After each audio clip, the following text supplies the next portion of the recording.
हिलसा नगर परिषद में जाम अतिक्रमण की समस्याओं को लेकर नगर परिषद चेयरमैन धनंजय कुमार ने बस स्टैंड और फुटपाथी दुकानदारों के लिए वेंडर जोन बनाए जाने की बात कही है। बस स्टैंड तो बन गया है, लेकिन शहर से दूर रहने के कारण बस चालक ना जाने से मना कर रहे हैं। वहीं विगत 2.5 सालों से अपने द्वारा की गई उपलब्धियों का जिक्र करते हुए उन्होंने बताया कि सबसे अधिक नली गली और नल जल का कार्य हुआ है। पूरे हिलसा में बेहतर काम किया गया है।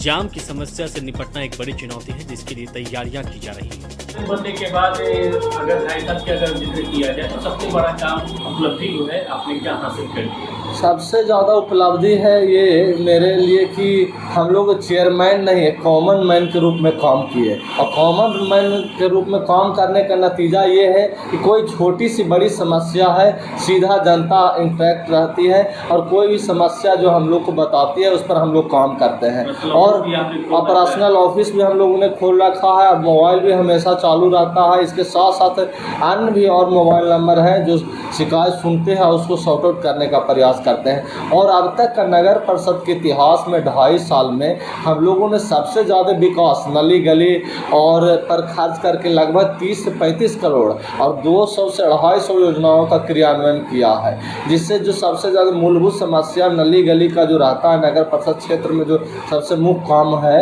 वो हम लोगों ने लगातार करने का प्रयास किया है। इसके साथ साथ हम लोग रैन बसेरा जो DNLM और नगर विकास का एक मुख्य अंग है, जो पहले जिन सीन में था या समुचित रूप से नहीं चल रहा था, उसको हम लोगों ने फंक्शनल किया और 2.5 साल में ही 4500 लोगों ने उससे लाभ लिया।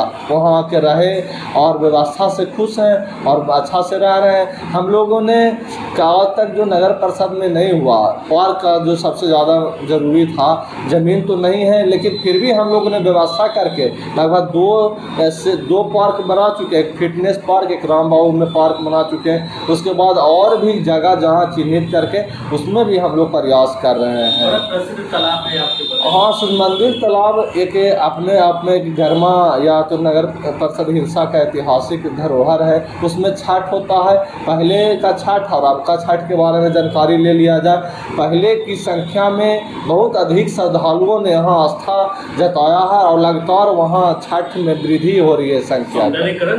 सौंदर्यीकरण भी हुआ है, चारों तरफ पहले नहीं था, इधर से सीढ़ी बनाया है, यहाँ से पाथवे बनाया गया है और भी उसमें बहुत सा काम करने का प्रयास में हम लोग हैं कि नगर परिषद हिलसा का ऐतिहासिक सूर्य मंदिर तालाब है उसको अच्छा से सौंदर्यीकरण किया जाए। किस चीज़ को लेकर के आपको सामना करना पड़ता है? देखिए, नगर परिषद हिलसा में जब से हम लोग को नगर परिषद के हिलसा में सम्मानित जनता ने जब से आशीर्वाद दिया, हम लोग लगातार प्रयास समाज में अंतिम व्यक्ति तक उसका लाभ पहुंचाने का प्रयास करते हैं। उसी बीच में कुछ चुनौतियां आती हैं। कुछ चुनौतियां जैसे कि नगर परिषद हिलसा में हम लोग आए उससे पहले बस स्टैंड का टेंडर हो चुका था, उसको हम लोगों ने पूर्ण किया, लेकिन वहाँ पर बस पड़ाव लगाना या बस लगाने की दिशा में काम कर रहे हम लोग को थोड़ा मुश्किल और चुनौती रहा है। इसलिए रहा कि हम लोग लगातार उन लोग को साथ बैठक किए हैं, लेकिन बस स्टैंड जहाँ पहले चिन्हित था वहीं पर बनाना हम लोग को मजबूरी था। लेकिन उन लोग का कहना है कि वहाँ पर हम लोग को जाने से बहुत ज़्यादा घाटा है या वहाँ पर हम लोग जा नहीं पाएंगे, यही एक चुनौती है। और बीच बीच में जो बाज़ार है संकीर्ण है और छोटा बाज़ार है, मेन बाज़ार मेन रोड पर ही है, तो उसमें क्या होता है कि संकीर्णता धीरे धीरे अगर हम लोग लगातार ड्राइव अतिक्रमण पर चलाते रहते हैं, लेकिन जैसे ही छूटता है तो कुछ लोग दुकानदार धीरे धीरे आगे बढ़ जाते हैं रोड पर, तो थोड़ा सा अतिक्रमण और जाम का समस्या और चुनौती रहा है। 2.5 से 3 साल हो गए मतलब आपको चेयरमैन बने हुए, आपने फुटकर दुकानदारों को लेकर के कोई व्यवस्था नहीं की ताकि अतिक्रमण से मुक्ति मिले, यहाँ कहाँ दिक्कत आ रही है? तो न फुटकर जो हम लोग चिन्हित किए हुए हैं, हम लोग ने 2 बार प्रयास भी किया कि शहर के बाहर और एक जगह और चिन्हित करके उनको देने का प्रयास किया, लेकिन उन्होंने कहा कि हम लोग उधर अगर जाते हैं तो मार्केट हम लोग का दिक्कत होगा, हम लोग सेलिंग जो कैपेसिटी है या तो जो बाज़ार हम लोग को मंदा हो जाएगा या तो दिक्कत होगा। लेकिन फिर भी हम लोग ने फुटपाती दुकानदारों से अक्सर ड्राइव चलाकर पीछे रहने को कहा, लेकिन कभी कभी बीच में 2 महीना 1 महीना अगर देर हो जाता नहीं चल पाता है तो थोड़ा बढ़ जाते हैं, तो और ऐसे देखा जाए तो वो पीछे ही रहते हैं और वो भी जुड़े हुए हैं हम लोगों से। तो हम लोग को भी अच्छा नहीं लगता है कि उन लोग को रोजी रोज़गार छोटे छोटे रोज़गार हैं उनको भगा दिया जाए, हटा दिया जाए, ये भी कहीं उचित नहीं है। हम लोग व्यवस्था में हैं, 2 जगह चिन्हित किए हैं, वहाँ हम लोग पहले उनको जगह दे देंगे तभी हम लोग उनको हटाएंगे। तो सबसे बड़ी समस्या ये आ रही है कि शहर में जो जिस बाजार क्षेत्र है वहाँ पर ज़मीन नहीं मिल पा रहा है, ताकि बस स्टैंड भी वहाँ पर नहीं हो पा रहा है और वेटिंग जोन जिसको बोल रहे वो भी नहीं हो पा रहा। सबसे बड़ी दिक्कत यही आ रही है। शहर में तो सबसे ज़्यादा समस्या ज़मीन का रहता ही है। नगर परिषद क्षेत्र है, बहुमूल्य ज़मीन होता है और लोग कुछ 1 फीट भी ज़मीन देना नहीं चाहते हैं। दिक्कत तो ज़मीन का यहाँ आती है।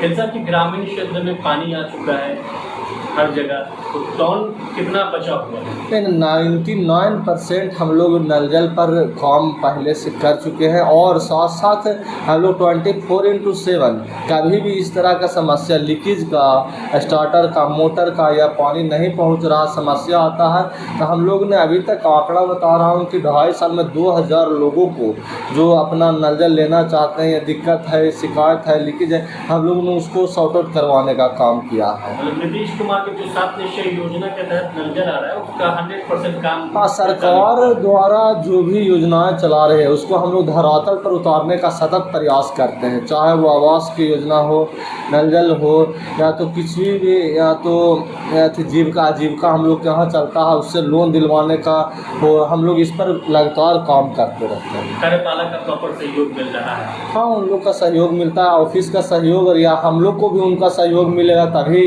सुसज्जित और सुचारू रूप से नगर परिषद चल पाएगा। तो जल जमाव जो है हिलसा में हर जगह, पूरे हिलसा में अगर बात करें कई गाँव में नगर में जल जमाव की समस्या है देखने को मिल रही है अभी जिस तरह की स्थिति है। देखिए, विगत 15 सालों से हिलसा में कभी पानी आया नहीं नगर क्षेत्र में, तो क्या हुआ कि नए नए जो मकान निर्मित हुए नाला उनको बैंड कर दिया गया, छोटा मुँह पुलिया दे दिया गया जबकि उनको ज़रूरत ज़्यादा देने का था।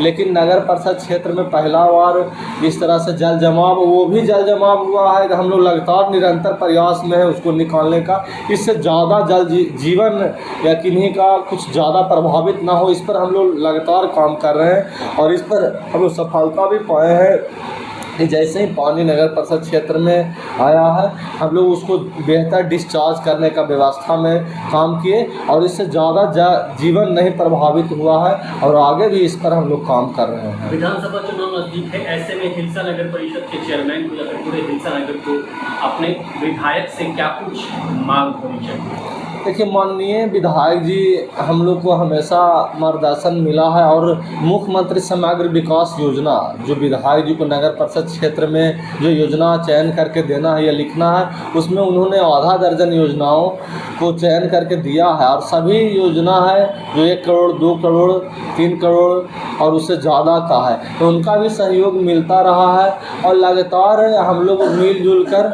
ये पीछे 31 तारीख को ही उसका शिलान्यास होगा और मुख्यमंत्री ने भी इसका विधिवत उद्घाटन का मतलब शिलान्यास पिछले बार किए थे और कई योजना जो बड़ा योजना है उनको हम लोगों ने कहा है वो भी उस पर भी वो काम कर रहे हैं।